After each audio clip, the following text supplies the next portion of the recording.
Every night in the year, four of us sat in the small parlor of the George at Debenham. The undertaker and the landlord and Fetz and myself. Sometimes there would be more, but blow high, blow low, come rain or snow or frost, we four would be each planted in his own particular armchair. Fetz was an old drunken Scotchman, a man of education obviously, and a man of some property, since he lived in idleness. He had come to Debenham years ago, while still young, and by a mere continuance of living had grown to be an adopted townsman. His blue camlet cloak was a local antiquity, like the church spire.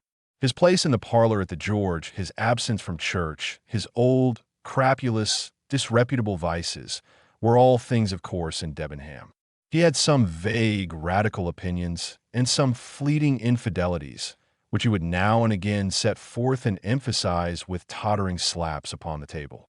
He drank rum, 5 glasses regularly every evening, and for the greater portion of his nightly visit to the George sat, with his glass in his right hand, in a state of melancholy alcoholic saturation.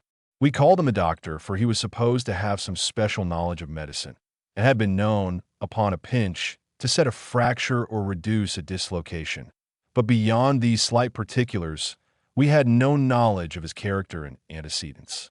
One dark winter night, it had struck 9 some time before the landlord joined us. There was a sick man in the George, a great neighboring proprietor suddenly struck down with apoplexy on his way to Parliament, and the great man's still greater London doctor had been telegraphed to his bedside. It was the first time that such a thing had happened in Debenham, for the railway was but newly open, and we were all proportionately moved by the occurrence. "He's come," said the landlord, after he had filled and lighted his pipe. "He," said I. "Who?" "Not the doctor?" "Himself," replied our host. "What is his name?" "Dr. McFarlane," said the landlord. Fetz was far through his 3rd tumbler, stupidly fuddled, now nodding over, now staring mazily around him. But the last word he seemed to awaken, and repeated the name McFarlane twice, quietly enough the first time, but with sudden emotion at the second. "Yes," said the landlord, "that's his name, Dr. Wolfe McFarlane." Fetz became instantly sober. His eyes awoke, his voice became clear, loud, and steady, his language forcible and earnest. We were all startled by the transformation, as if a man had risen from the dead. "I beg your pardon," he said.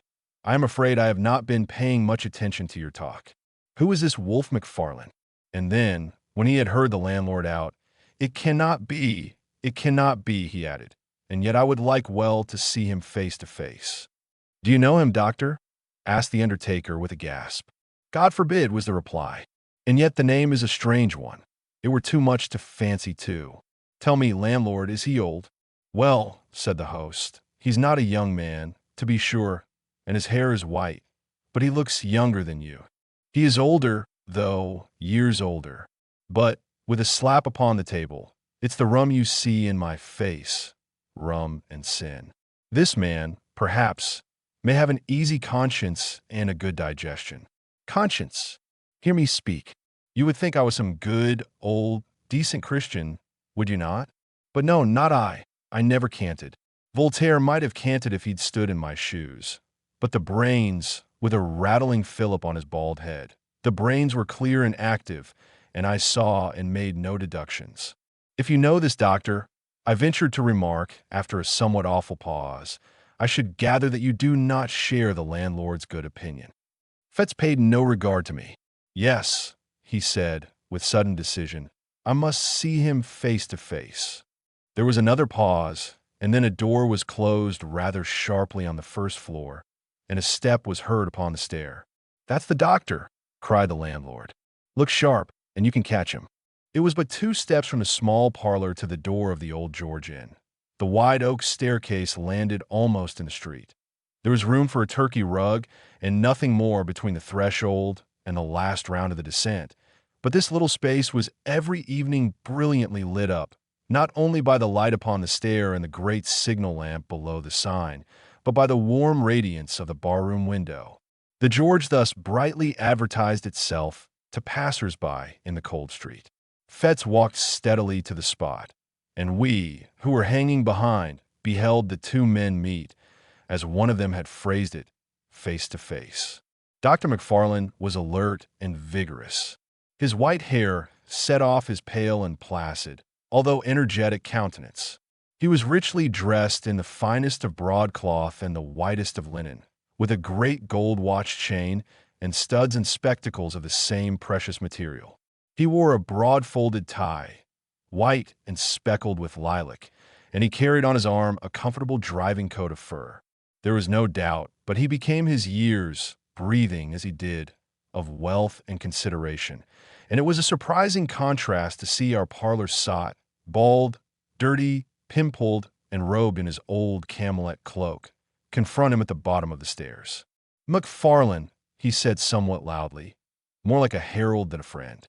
The great doctor pulled up short on the fourth step, as though the familiarity of the address surprised and somewhat shocked his dignity. "Toddy McFarlane," repeated Fetz. The London man almost staggered. He stared for the swiftest of seconds at the man before him, glanced behind him with a sort of scare, and then in a startled whisper, "Fetz," he said. "You?" "I," said the other. "Me? Did you think I was dead too? We are not so easy shut of our acquaintance." "Hush, hush!" exclaimed the doctor. "Hush, hush!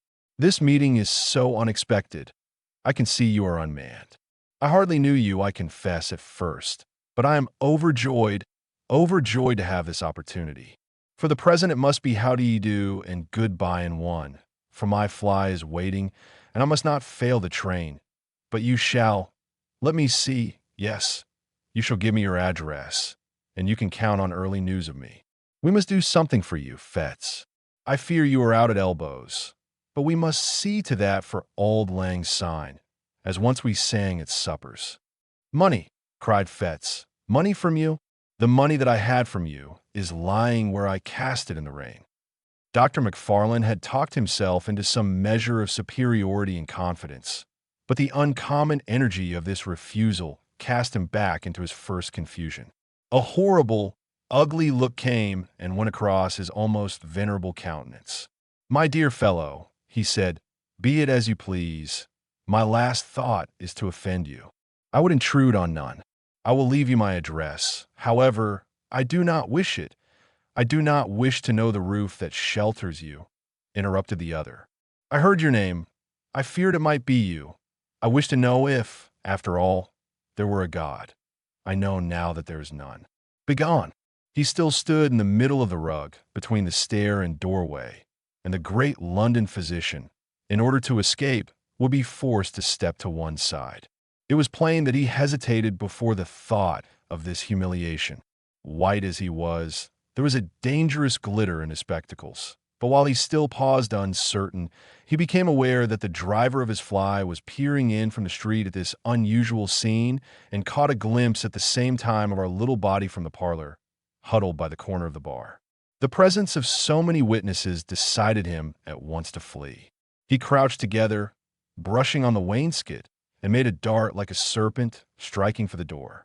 But his tribulation was not yet entirely at an end, for even as he was passing, Fetz clutched him by the arm, and these words came in a whisper, and yet painfully distinct. "Have you seen it again?" The great rich London doctor cried out aloud with a sharp, throttling cry. He dashed his questioner across the open space, and, with his hands over his head, fled out of the door like a detected thief. Before it had occurred to one of us to make a movement, the fly was already rattling toward the station. The scene was over like a dream, but the dream had left proofs and traces of its passage. Next day, the servant found the fine gold spectacles broken on the threshold, and that very night we were all standing breathless by the barroom window, and Fetz at our side, sober, pale, and resolute in look. "God protect us, Mr. Fetz," said the landlord, coming first into possession of his customary senses. "What in the universe is all this? These are strange things you have been saying." Fetz turned toward us.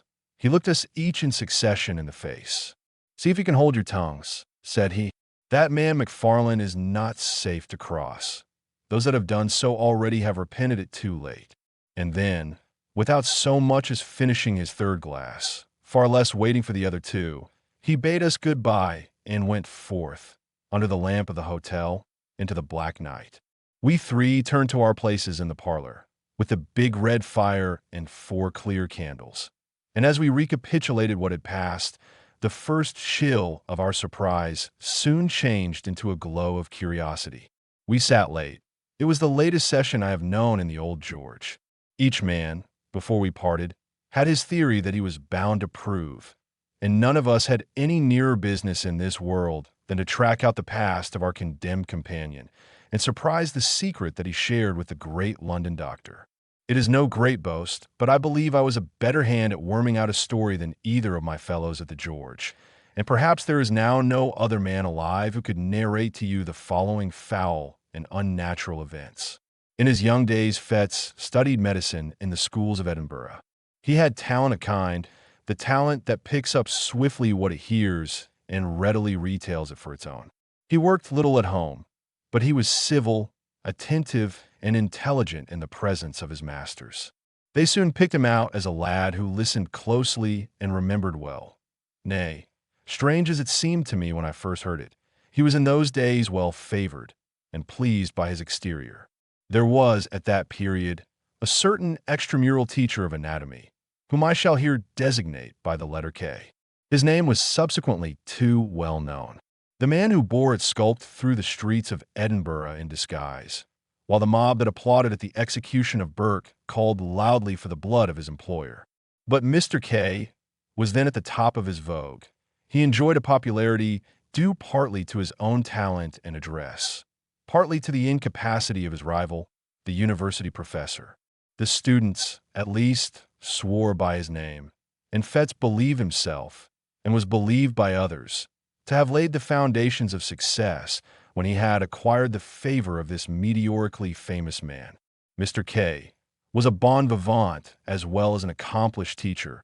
He liked a sly allusion no less than a careful preparation. In both capacities, Fettes enjoyed and deserved his notice, and by the second year of his attendance, he held the half-regular position of second demonstrator or sub-assistant in his class.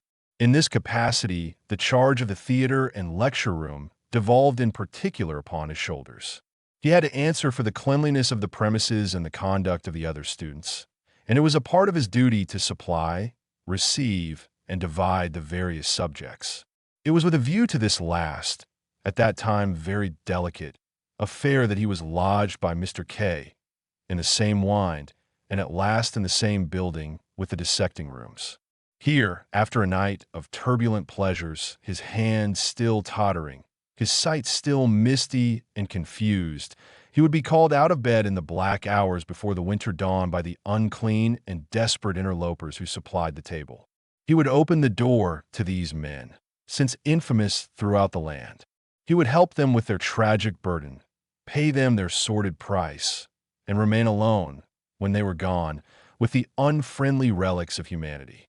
From such a scene, he would return to snatch another hour or two of slumber, to repair the abuses of the night, and refresh himself for the labors of the day. Few lads could have been more insensible to the impressions of a life thus passed among the ensigns of mortality. His mind was closed against all general considerations. He was incapable of interest in the fate and fortunes of another, the slave of his own desires and low ambitions. Cold, light, and selfish in the last resort, he had that modicum of prudence, miscalled morality, which keeps a man from inconvenient drunkenness or punishable theft. He coveted, besides, a measure of consideration from his masters and his fellow pupils, and he had no desire to fail conspicuously in the external parts of life. Thus he made it his pleasure to gain some distinction in his studies, and day after day rendered unimpeachable eye service to his employer, Mr. K. For his day of work he indemnified himself by nights of roaring, blackguardly enjoyment, and when that balance had been struck, the organ that he called his conscience declared itself content. The supply of subjects was a continual trouble to him as well as to his master.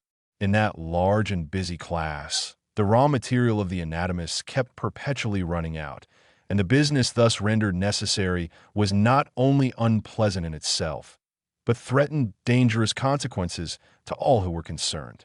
It was the policy of Mr. K to ask no questions in his dealings with the trade. They bring the body, and we pay the price, he used to say, dwelling on the alliteration, quid pro quo. And, again, and somewhat profanely, ask no questions, he would tell his assistants, for conscience sake. There was no understanding that the subjects were provided by the crime of murder. Had that idea been broached to him in words, he would have recoiled in horror. But the lightness of his speech upon so grave a matter was, in itself, an offense against good manners and a temptation to the men with whom he dealt. Fetz, for instance, had often remarked to himself upon the singular freshness of the bodies.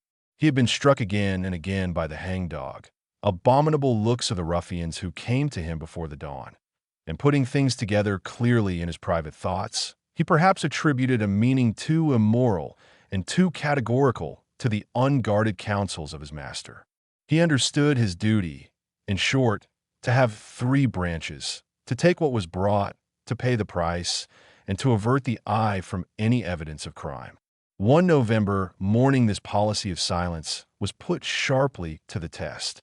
He had been awake all night with a racking toothache, pacing his room like a caged beast or throwing himself in fury on his bed, and had fallen at last into that profound, uneasy slumber that so often follows on a night of pain, when he was awakened by the third or fourth angry repetition of the concerted signal.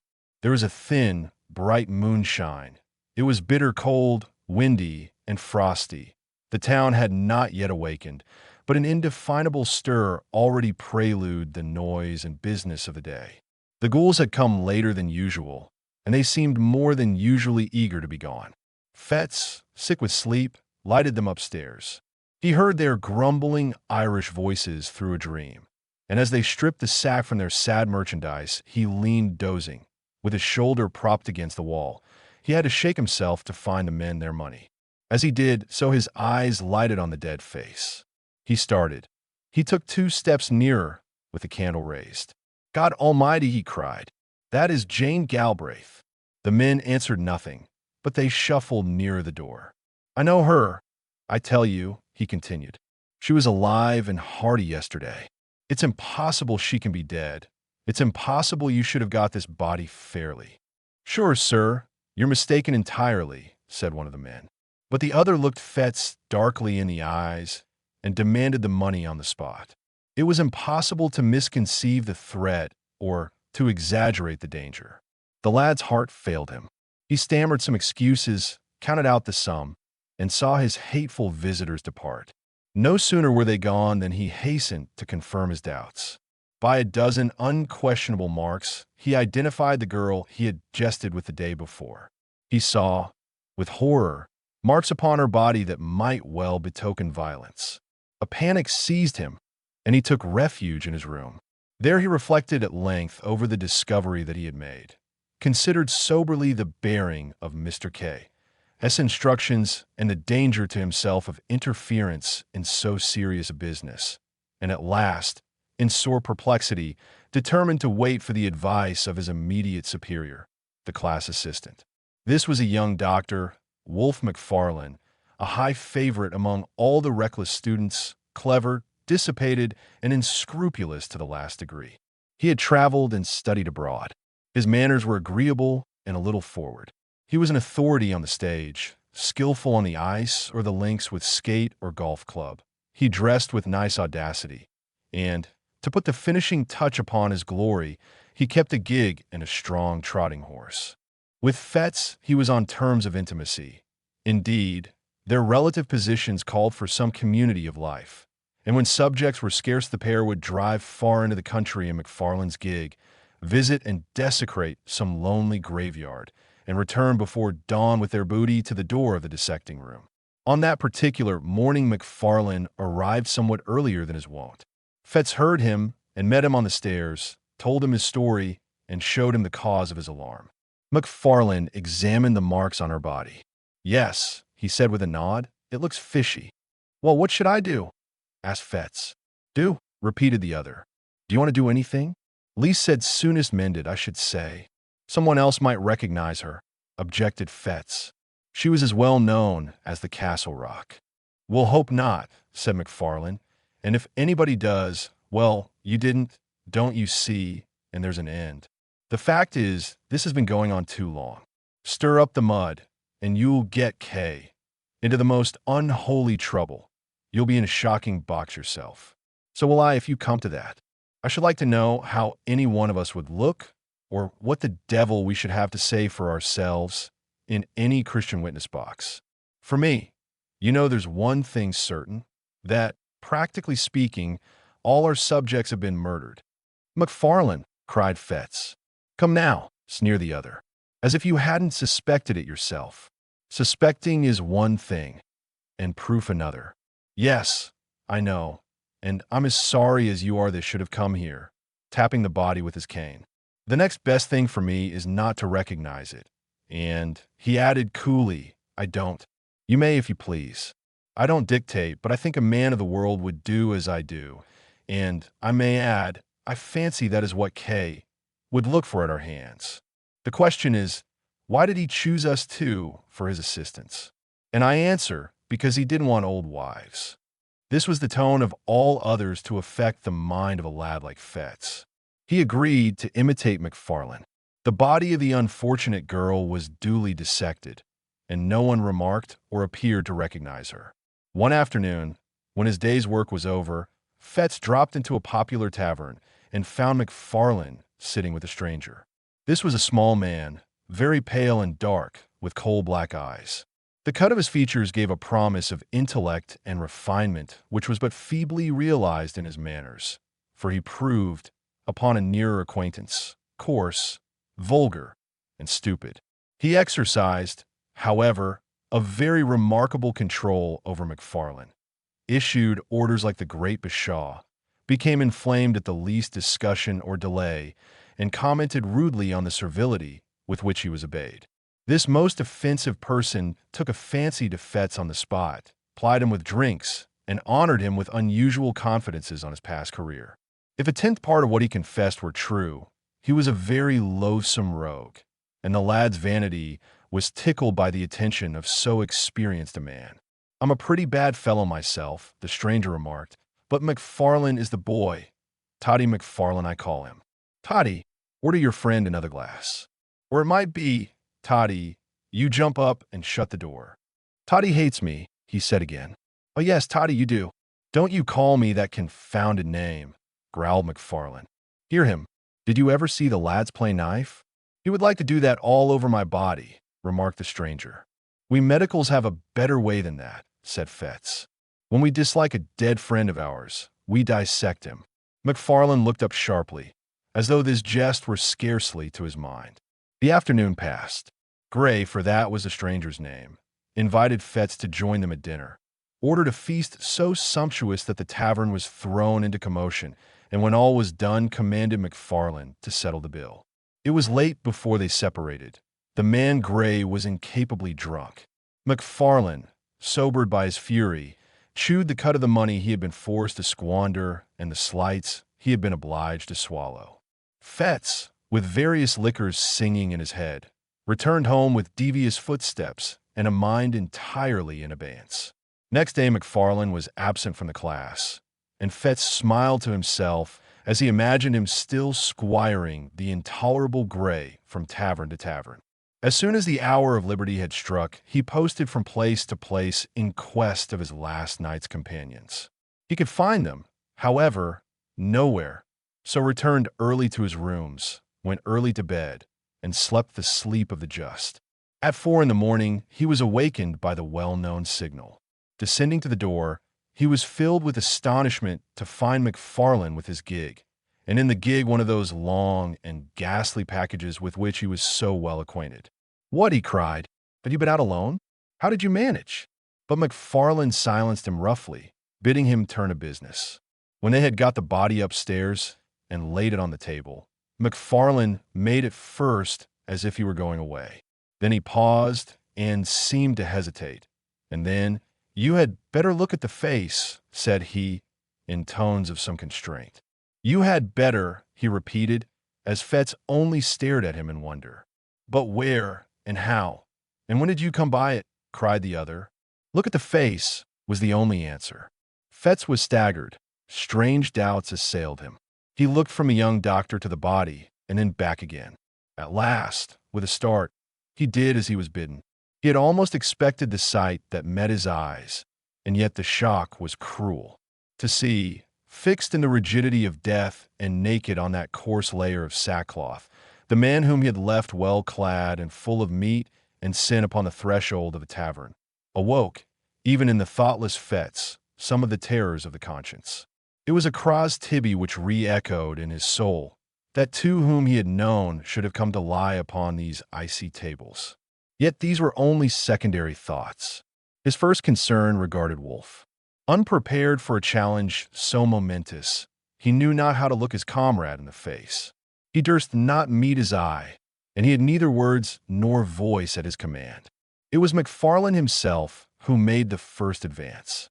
He came up quietly behind and laid his hand gently but firmly on the other's shoulder. "Richardson," said he, "may have the head."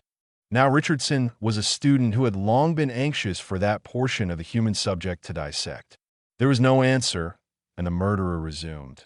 "Talking of business, you must pay me. Your accounts, you see, must tally." Fetz found a voice, the ghost of his own. "Pay you," he cried. "Pay you for that? Why, yes, of course you must. By all means, and on every possible account, you must," returned the other. "I dare not give it for nothing. You dare not take it for nothing. It would compromise us both. This is another case like Jane Galbraith's. The more things are wrong, the more we must act as if all were right. Where does old K keep his money?" "There," answered Fetz hoarsely, pointing to a cupboard in the corner. "Give me the key, then," said the other, calmly, holding out his hand. There was an instant's hesitation, and the die was cast. McFarlane could not suppress a nervous twitch, the infinitesimal mark of an immense relief, as he felt the key between his fingers. He opened the cupboard, brought out pen and ink and a paper book that stood in one compartment, and separated from the funds in a drawer a sum suitable to the occasion. "Now, look here," he said, "there's the payment made. First proof of your good faith, first step to your security. You have now to clinch it by a second.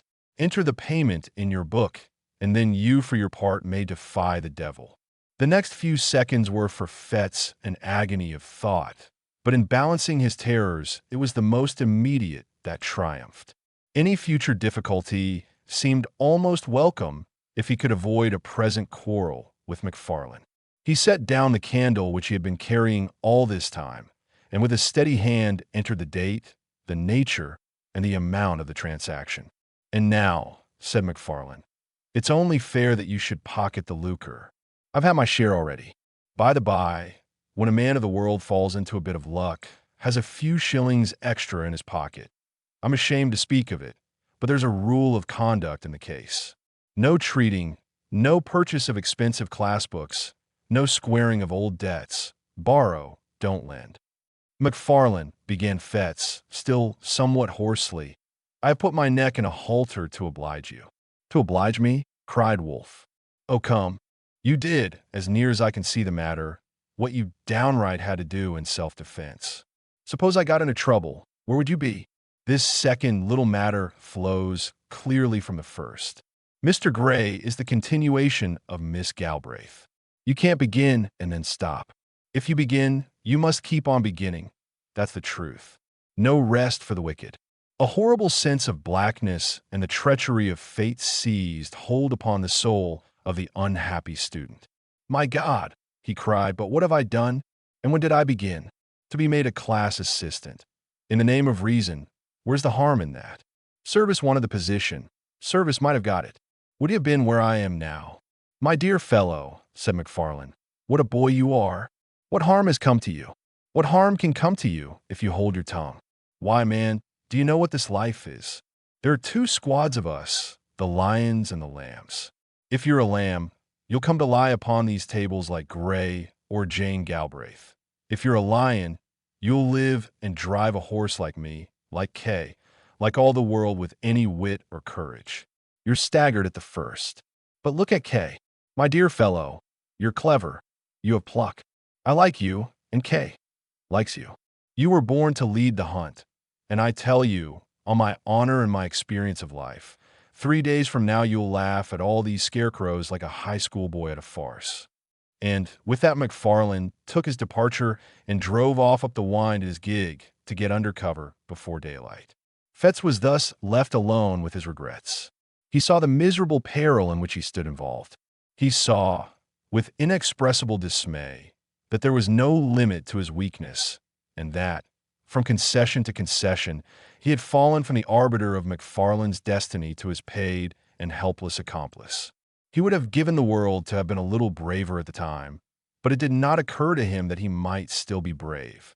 The secret of Jane Galbraith and the cursed entry in the daybook closed his mouth. Hours passed. The class began to arrive. The members of the unhappy Gray were dealt out to one and to another, and received without remark.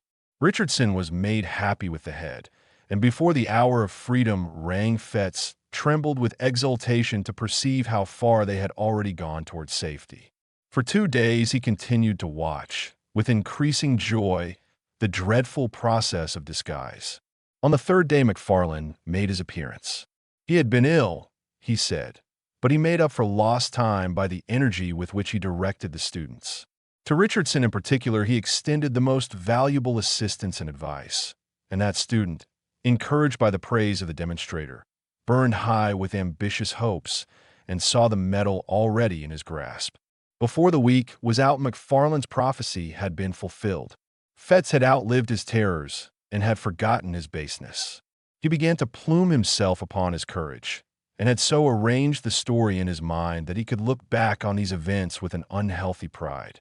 Of his accomplice he saw but little. They met, of course, in the business of the class. They received their orders together from Mr. K. At times they had a word or two in private, and McFarland was from first to last particularly kind and jovial. But it was plain that he avoided any reference to their common secret, and even when Fetz whispered to him that he had cast in his lot with the lions and forsworn the lambs, he only signed to him smilingly to hold his peace. At length an occasion arose which threw the pair once more into a closer union. Mr. K. was again short of subjects, pupils were eager, and it was a part of this teacher's pretensions to be always well supplied. At the same time, there came the news of a burial in the rustic graveyard of Glencorse. Time has little changed the place in question. It stood then, as now, upon a cross-road, out of call of human habitations, and buried fathom deep in the foliage of 6 cedar trees. The cries of the sheep upon the neighboring hills, the streamlets upon either hand, one loudly singing among pebbles, the other dripping furtively from pond to pond, the stir of the wind in mountainous old flowering chestnuts, and once in 7 days the voice of the bell and the old tunes of the precentor were the only sounds that disturbed the silence around the rural church. The Resurrection Man, to use a byname of the period, was not to be deterred by any of the sanctities of customary piety. It was part of his trade to despise and desecrate the scrolls and trumpets of old tombs, the paths worn by the feet of worshippers and mourners, and the offerings and the inscriptions of bereaved affection. To rustic neighborhoods, where love is more than commonly tenacious, and where some bonds of blood or fellowship unite the entire society of a parish, the body snatcher, far from being repelled by natural respect, was attracted by the ease and safety of the task. To bodies that had been laid in earth, in joyful expectation of a far different awakening, there came that hasty, lamplit, terror-haunted resurrection of the spade and mattock. The coffin was forced, the cerements torn, and the melancholy relics, clad in sackcloth, after being rattled for hours on moonless byways, were at length exposed to uttermost indignities before a class of gaping boys. Somewhat as 2 vultures may swoop upon a dying lamb, Fetz and McFarland were to be let loose upon a grave in that green and quiet resting place. The wife of a farmer, a woman who had lived for 60 years and been known for nothing but good butter and a godly conversation, was to be rooted from her grave at midnight and carried, dead and naked, to that faraway city that she had always honored with her Sunday's best. The place beside her family was to be empty till the crack of doom. Her innocent and almost venerable members to be exposed to that last curiosity of the anatomist. Late one afternoon, the pair set forth, well wrapped in cloaks and furnished with a formidable bottle. It rained without remission, a cold, dense, lashing rain. Now and again there blew a puff of wind, but these sheets of falling water kept it down. Bottle and all, it was a sad and silent drive as far as Pennacook, where they were to spend the evening. They stopped once to hide their implements in a thick bush not far from the churchyard, and once again at the Fisher's tryst to have a toast before the kitchen fire and vary their nips of whiskey with a glass of ale. When they reached their journeys, in the gig was housed. The horse was fed and comforted, and the two young doctors in a private room sat down to the best dinner and the best wine the house afforded. The lights, the fire, the beating rain upon the window, the cold, incongruous work that lay before them, added zest to their enjoyment of the meal. With every glass, their cordiality increased. Soon McFarlane handed a little pile of gold to his companion. A compliment, he said. Between friends, these little deity accommodations ought to fly like pipe lights. Fetz pocketed the money and applauded the sentiment to the echo. "You are a philosopher," he cried. "I was an ass till I knew you. You and Kay, between you, by the Lord Harry, but you'll make a man of me." "Of course we shall," applauded McFarlane. "A man? I tell you, it required a man to back me up the other morning. There are some big, brawling, 40-year-old cowards who would have turned sick at the look of the DD thing. But not you. You kept your head. I watched you.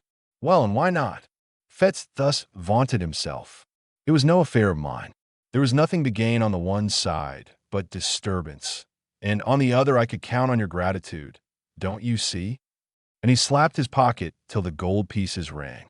McFarlane somehow felt a certain touch of alarm at these unpleasant words. He may have regretted that he had taught his young companion so successfully, but he had no time to interfere, for the other noisily continued in this boastful strain. "The great thing is not to be afraid. Now, between you and me, I don't want to hang. That's practical. But for all cant, McFarlane, I was born with a contempt.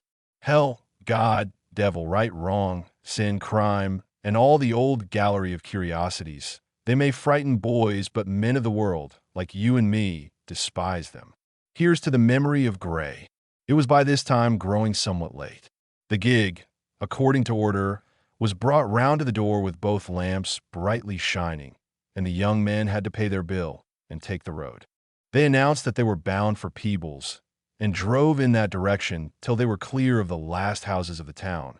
Then, extinguishing the lamps, returned upon their course and followed a by-road toward Glencorse. There was no sound but that of their own passage and the incessant, strident pouring of the rain. It was pitch dark. Here and there a white gate or a white stone in the wall guided them for a short space across the night. But for the most part it was at a foot pace, and almost groping, that they picked their way through that resonant blackness to their solemn and isolated destination. In the sunken woods that traversed the neighborhood of the burying ground, the last glimmer failed them. It became necessary to kindle a match and re-illumine one of the lanterns of the gig. Thus, under the dripping trees, and environed by huge and moving shadows, they reached the scene of their unhallowed labors.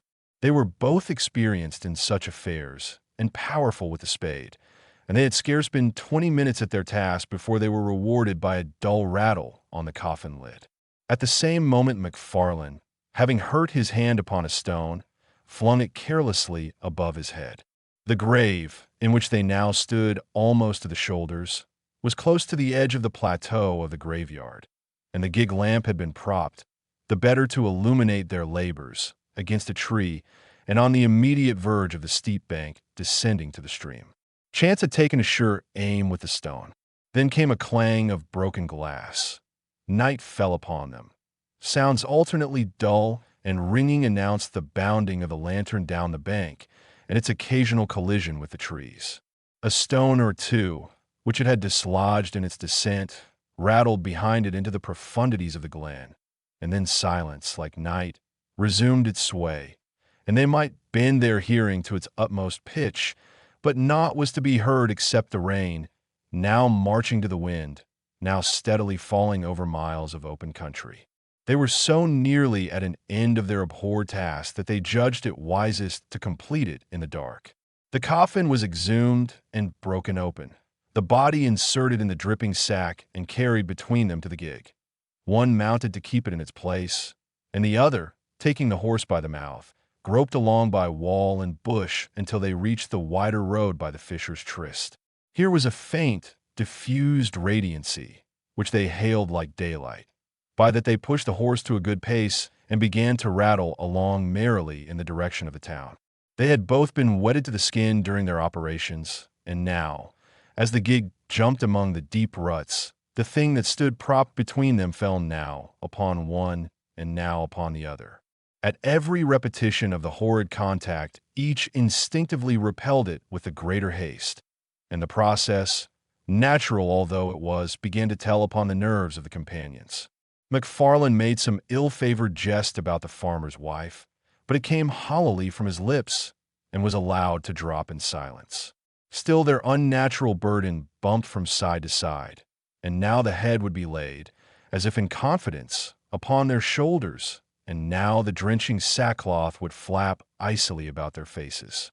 A creeping chill began to possess the soul of Fetz. He peered at the bundle, and it seemed somehow larger than at first. All over the countryside, and from every degree of distance, the farm dogs accompanied their passage with tragic ululations. And it grew and grew upon his mind that some unnatural miracle had been accomplished, that some nameless change had befallen the dead body, and that it was in fear of their unholy burden that the dogs were howling. "For God's sake," said he, making a great effort to arrive at speech, "for God's sake, let's have a light." Seemingly McFarland was affected in the same direction, for, though he made no reply, he stopped the horse, passed the reins to his companion, got down, and proceeded to kindle the remaining lamp. They had by that time got no farther than the crossroad down to Auchenclinny. The rain still poured as though the deluge were returning, and it was no easy matter to make a light in such a world of wet and darkness. When at last the flickering blue flame had been transferred to the wick and began to expand and clarify, and shed a wide circle of misty brightness round the gig, it became possible for the two young men to see each other and the thing they had along with them. The rain had molded the rough sacking to the outlines of the body underneath. The head was distinct from the trunk, the shoulders plainly modeled. Something at once spectral and human riveted their eyes upon the ghastly comrade of their drive. For some time McFarland stood motionless, holding up the lamp. A nameless dread was swathed, like a wet sheet, about the body, and tightened the white skin upon the face of Fetz. A fear that was meaningless, a horror of what could not be, kept mounting to his brain. Another beat of the watch, and he had spoken, but his comrade forestalled him. "That is not a woman," said McFarland in a hushed voice.